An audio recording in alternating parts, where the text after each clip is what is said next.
I got these spindles from an old junk coffee table I used to have. Most of it was made out of plastic and light panel wood, but to my surprise, the spindles were actually hard wood, and I kept them around for future projects.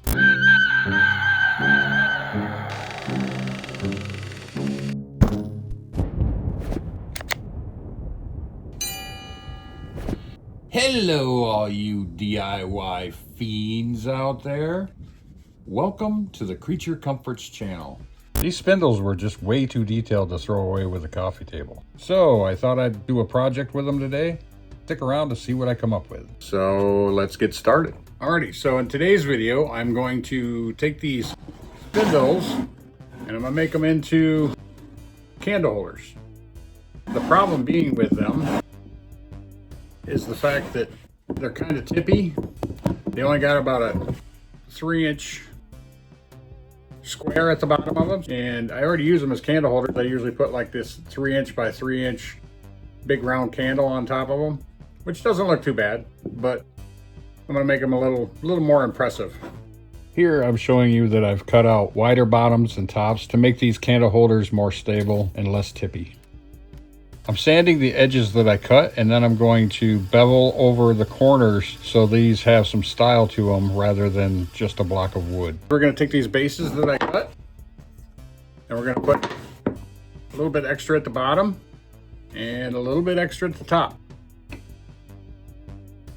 Okay, to find the center of the square, basically you go from corner to corner and draw a line. You don't have to draw a line all the way across. You can just draw it close to the center and then do the other corner to corner. And that's your center. Now what we're going to do is we're going to drill a hole right where the 2 points meet for our screw. And I'm going to do that for all the bottoms, and then I'm going to do it on these, both ends. All right, I've got all these drilled out. Now what we're going to do is we're going to take this bottom and we're going to take a Kreg screw, an 1 1/4 inch Kreg screw, and we're going to go from the flat side and put it in the bottom. I usually leave it protruding out there a little bit so that I can find the hole on the other side. Now we're going to screw this in. I'm only doing this temporarily so that I can find the squareness, which looks pretty square to me. Doesn't have to be perfect. And we're going to square this up onto the bottoms on all of these. Okay, the reason I did this is because you can just countersink the screw and put it down in and glue it with one screw. But kind of what's the sense in wasted screws when it doesn't have to be that strong? So what I did is, like I said, I marked all the way around here and squared it all up. And now I can take these off.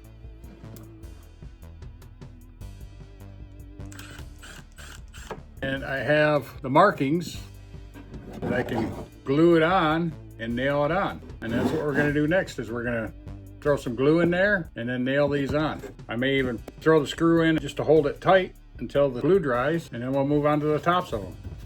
Throw some glue on here, throw kind of a generous amount just so it doesn't break off.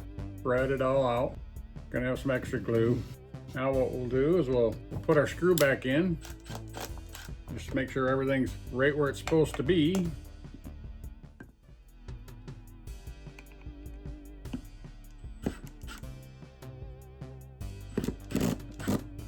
Get this all straight, tighten down, get all the excess glue out of there, and then we're going to take the nailer and we're going to nail it. I'll put 4 nails into it,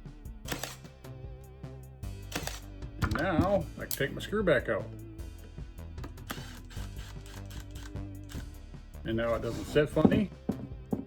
And it's all clamped, it's glue up, but we'll let it dry. I'm gonna do that with all 4 of them. For the tops, we go about it kind of the same way, but kind of different. Okay, my tops, I took these and I beveled them on the top side and the bottom side so that they looked a little different than the bottoms.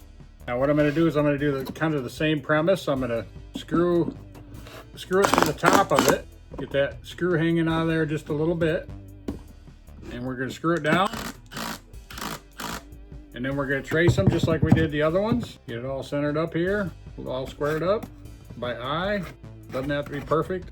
Then we're gonna take this back off because what I wanna do is I need something to hold the candle on. First, I want to run a screw into here so it faces up towards the candle so it pokes the bottom of the candle and it'll help hold the candle on.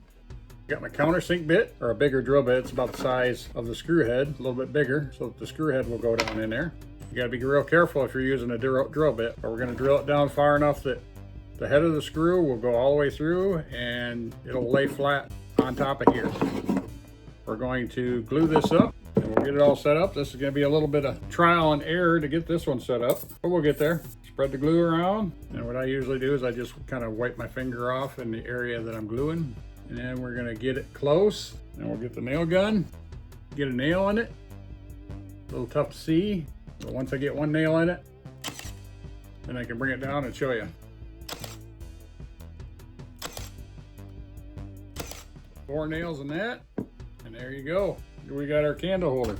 Got a little bit of a long screw on the end of it, but like I said, that candle won't come off then. And there we go. Candle even holds on when I tilt it sideways. Alrighty, what we're gonna do here is we're gonna do upholstery tacks and make this look like it's riveted, but we're just gonna do it in these areas right here. This is hard wood, so what we want to do is we want to pre-drill a hole about half the distance of the nail itself, and I got a 5/64 drill bit, so we try to get center on it.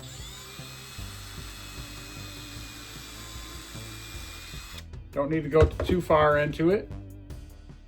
And we're going to tap this in place. And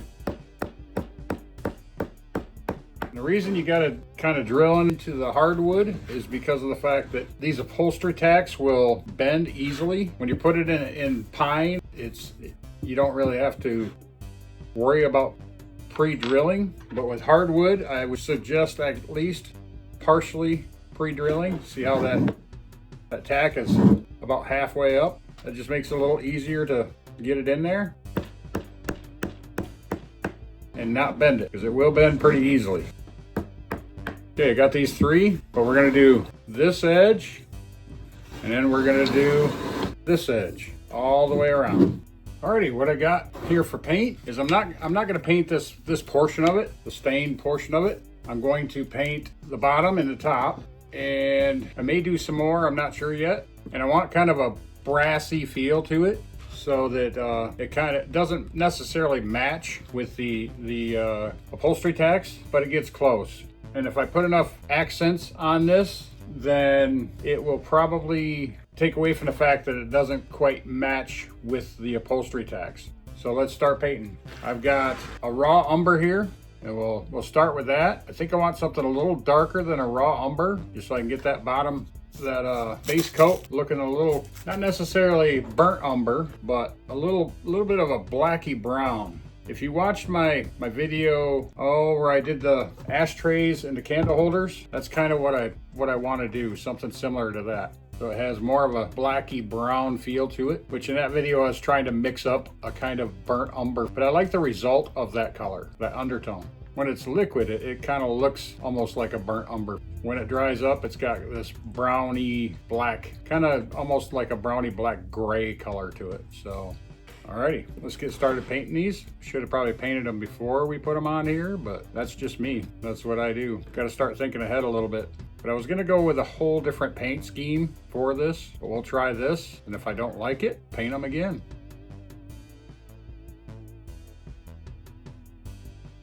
But I'll paint one on camera, and then I'll paint the rest up off camera, so you guys don't have to sit here and watch me paint or watch paint dry.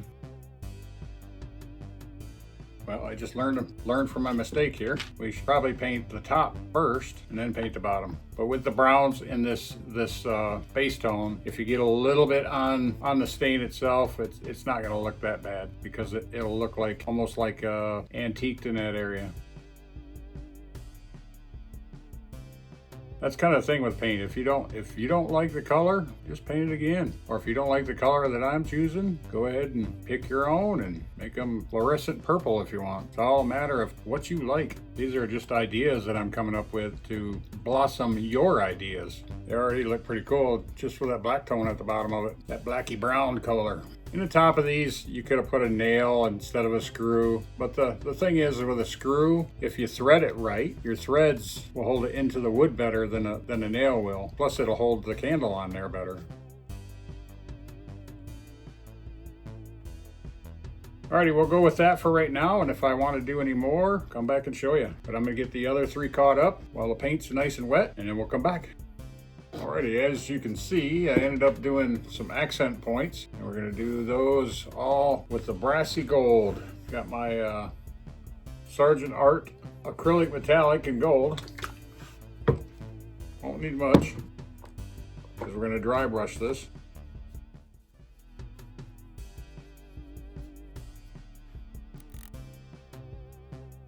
The black brown looks pretty good the way it is. And I have more of this color, so if I choose not to use the bronze gold, I can always repaint it. That's the fun part about paint.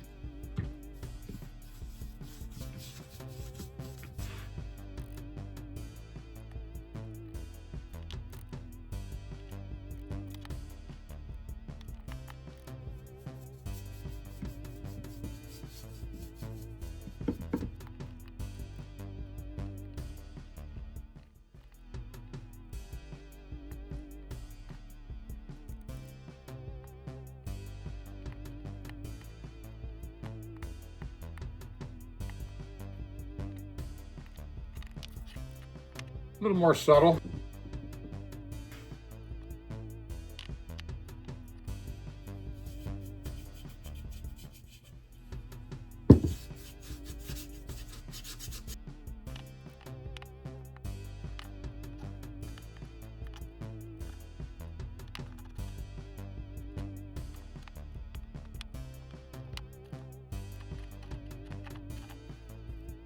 And there we go, a nice set of 4 kind of castle or church stylized candle holders, all candled up and ready for those magical, romantic, or stormy power outage nights. And I think these turned out amazing, and no more worries of them tipping over real easily.